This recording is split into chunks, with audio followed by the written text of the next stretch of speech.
ये कहानी ममता की है। बचपन से ही घर में ये एहसास दिलाकर पाला गया कि औरतों को बोलने का हक नहीं है। अरे ममता, जरा जल्दी जल्दी हाथ चलाओ। रोज ऑफिस में देर पहुंचता हूँ तुम्हारे कारण। लेकिन आपका सारा खाना पैक और तैयार भी है। अरे जबान जितनी चलाती हो उतना अगर हाथ चलाती ना तो शायद घर को अच्छे से मैनेज कर पाती। क्या मतलब है? क्या नहीं मिला आपको? मोजे मोजे कौन देगा? ममता भागकर पति को मोजे देती है। वो हर किसी का ख्याल रखती, लेकिन उसके घर में रोज का रोना लगा रहता। अरे माँ, आज स्कूल में टीचर ने मुझे फीस के लिए डांटा। माँ, मुझे अच्छा नहीं लगता कि स्कूल में फीस के पैसों के लिए मुझे कोई भी बात सुनाए। अरे पर बेटा, ये तो पापा करते हैं ना, सारा ऑनलाइन। मुझे तो इसकी जानकारी भी नहीं है। हाँ हाँ, बना लो बच्चों के सामने मुझे बुरा। अरे करता तो मैं ही हूँ, माना, लेकिन मुझे कोई सपना थोड़ी ना आएगा कि बच्चों की फीस जमा करनी है। अरे बताओगी तो तुम ही ना। ममता की अब ये आदत में शुमार हो चुका था। वो हमेशा हर बात के लिए खुद को ही दोषी मानती। एक दिन वो पड़ोस की दोस्त से कहती है, समझ नहीं आता यार, मैं इतनी डम कैसे हो सकती हूँ। बात तो सही भी है ना। अब पति बेचारा नौकरी करे, पैसे कमाए, या फिर ये देखे कि बच्चों की फीस का वक्त है। क्या करूँ यार। पता नहीं, मेरे पति तो सारा काम खुद ही करते हैं। वो तो कहते हैं कि तुम थक जाती होगी, सारा दिन घर बाहर बच्चे तो। अच्छा, ऐसे भी पति होते हैं क्या? अरे क्या बात कर रही है? भाई साहब कभी तुझे किसी बात के लिए सुनाते नहीं? किसने कहा नहीं सुनाते? अरे ये पति चीज ही ऐसी होती है कि बिना पत्नी को सुनाए उन्हें चैन की नींद कहाँ आती है।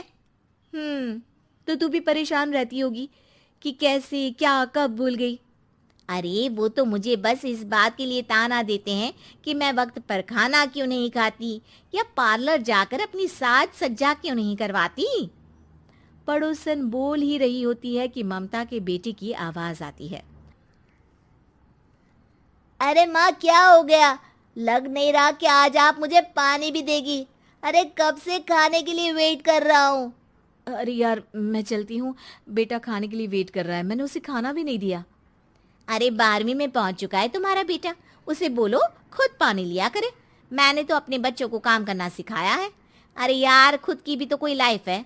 माना जब नहीं कर सकते थे तो किया, लेकिन अब इतने बड़े बच्चों की हर बात मानेंगे तो मुश्किल तो अपने को ही होगी।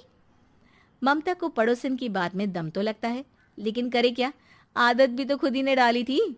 ममता घर जाती है कि तभी बेटी आ जाती है। माँ, परसों मुझे एक शादी में जाना है। तेरी वो जो लाल वाली साड़ी है ना, उसे दे देना। मैं आज जाकर टेलर को दे दूंगी, वो उस साड़ी से सूट बना देगा। अरे नहीं नहीं तारा, वो मेरी माँ ने मुझे दी थी और उस साड़ी से मेरी काफ़ी भावनाएं जुड़ी हैं। तुमको ना मैं दूसरी साड़ी दे दूंगी। ओके, कोई बात नहीं, लेकिन आज दे ही देना पक्का। तारा माँ की साड़ी से सूट बनवाकर पार्टी में जाती है, लेकिन जब वो पार्टी से लौटती है, क्या है, मैं तो समझ ही नहीं पा रही हूँ। अरे जब वो साड़ी मांगी थी तो ये छल्ली सी साड़ी क्यों दे दी? मैं ही पागल थी जो इस साड़ी का सूट बनवा लिया मैंने। माँ, जानती भी हो कि कॉलेज में मेरी कितनी हंसी उड़ी। तभी वहां ममता का पति सुनील आ जाता है। अरे गवार औरत, जब बेटी साड़ी मांग रही थी तो दे देती ना। अरे पापा, इनके तो इमोशंस जुड़े थे उस साड़ी से। ममता इतने सब के बाद भी कुछ नहीं बोलती। मेरी बेटी की बेइज्जती हो गई, मैं बिल्कुल बर्दाश्त नहीं कर सकता ये। मैं नहीं चाहता कि मेरी बेटी से कोई भी ज्यादा सुंदर लगे पूरे कॉलेज में। जी, वो पढ़ने में तारा बिल्कुल अच्छी नहीं है, उसकी पढ़ाई पर आप ध्यान दीजिए ना। अच्छा, अब तुम मुझे बताओगी कि मुझे किस पर ध्यान देना और किस पर नहीं। रमेश जैसा ही ये वाक्य पूरा करता है, ममता की बेटी और पति उस पर जोर जोर से हंसते हैं। अरे ठीक है ना, पता ही नहीं चला कि कैसे वक्त इतना बीत गया। अरे कैसे पता चलेगा माँ, हम लोगों के पीछे जो तू बैताल की तरह चिपकी रहती थी, तुझे कैसे वक्त का पता चलता? ममता को पहले सास ससुर, फिर पति और बच्चों की तरफ से इस तरीके की बातें सुनकर उसका मन बहुत दुखी रहता था। एक दिन, सुनो ना, बहुत दिनों से कमर के नीचे बहुत दर्द रहता है। कल मैंने देखा तो एक फोड़ा था। अरे ममता, एक बार अपने पति से बात करो, वो तुम्हारा फोड़ा डॉक्टर को दिखा देंगे। अरे नहीं नहीं, वो तो गुस्सा हो जाएंगे। अरे क्यों गुस्सा हो जाएंगे? तुमको दर्द है? हाँ, लेकिन वो यही बोलेंगे कि ऑफिस जाऊं या फिर तुम्हें लेकर डॉक्टर के पास। तो बेटे से ही बात कर ले। अरे वो तो मैं कर लूं, लेकिन फोड़ा है ऐसी जगह कि उसे बताते मुझे शर्म आएगी। लेकिन कुछ ना कुछ तो करना जरूरी है ना। ऐसे कब तक फोड़े के दर्द से तड़पती रहेगी? अब तो सोच रही हूँ कि इनसे बात कर ही लूं, वरना दर्द के मारे कहीं मर ना जाऊं। लेकिन शाम को, ममता, क्या किया तुमने आज? खाने के डिब्बे में कैसा खाना दिया था? दाल खराब हो गई थी। कब की थी? दाल तो मैंने सुबह ही बनाई थी, खराब कैसे हो गई? अच्छा सुनिए ना, मुझे कहना है कि अरे गरम दाल बंद करोगी तो ऐसा ही होगा ना। बेइज्जती हो गई सबके सामने मेरी। ऑफिस वालों ने ऐसा मजाक उड़ाया कि क्या बोलूं। कल से ठीक से खाना देना है तो देना, वरना खाना देना बंद कर देना। बाहर खा लूंगा मैं। ममता, जो पति से अपनी परेशानी बताने वाली थी, वो अब ये सोचने लगती है कि कल से पति को खाने में क्या दे। अगले दिन ममता थकी थकी सी हालत में, आप लोगों के लिए नाश्ता बना दिया है, खाना बनाने की हिम्मत नहीं है आज तो। रात भर सोकर थक गई है ना, इसीलिए तो खाना नहीं बना सकती। हिम्मत नहीं हो रही है, मैं बस सोने जा रही हूँ। बस मैडम को सोने का बोल दो, फिर देखो कैसे सोती रहती है। माँ, फिर वही पराठा सब्जी।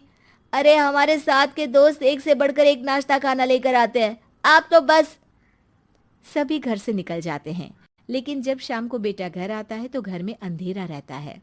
बेटा लाइट चलाता है। क्या माँ, तुम्हारा भी जवाब नहीं है बिजली का बिल बचाने के लिए? वो बोल ही रहा होता है कि सामने माँ जमीन पर लेटी मिलती है। वो उसके पास जाता है। अरे माँ, क्या हो गया माँ? तभी वहां पड़ोसन आती है। अरे बेटा, तुम्हारी माँ के पैर के पास एक फोड़ा है, जिसके कारण ये लगातार कमजोर होती जा रही थी। मैंने उसे पहले ही कहा था कि घर में बता दो, लेकिन तुम्हारी माँ किसी को तंग करना नहीं चाहती थी। तभी वहां डॉक्टर आ जाता है। अरे इनके ऑर्गन में दिक्कत है, कोई बात है जो इनके मन में खटक रही है। अरे नहीं नहीं, इसके मन में कोई बात नहीं है। कोई काम है नहीं ना इसके पास, सारा दिन बस घर में ही रहती है। देखिए, मैं तो ये नहीं जानता, लेकिन हाँ, इनके मन में हमेशा कोई बात रह जाती होगी, इसीलिए उनकी ये हालत है। अगर आप समय से नहीं ले आते तो हो सकता था कि। अरे नहीं नहीं डॉक्टर साहब, हम पूरी कोशिश करेंगे कि वो ठीक हो जाए। हम लोगों ने अपनी ही परेशानी माँ के सामने रखी, लेकिन किसी ने माँ की दिक्कत को जानने की कोशिश तक नहीं की। हाँ, मैंने भी ममता को हमेशा घरेलू जरूरत से ज्यादा काम का नहीं सोचा था। ममता को होश आता है और वो खुद को अपने बेडरूम में देखती है। वो उठने की कोशिश करती है कि माँ, अब आप नहीं उठेंगी। हम लोग है ना, हम लोग आपको पूरी तरह से खुश रखने की कोशिश करेंगे।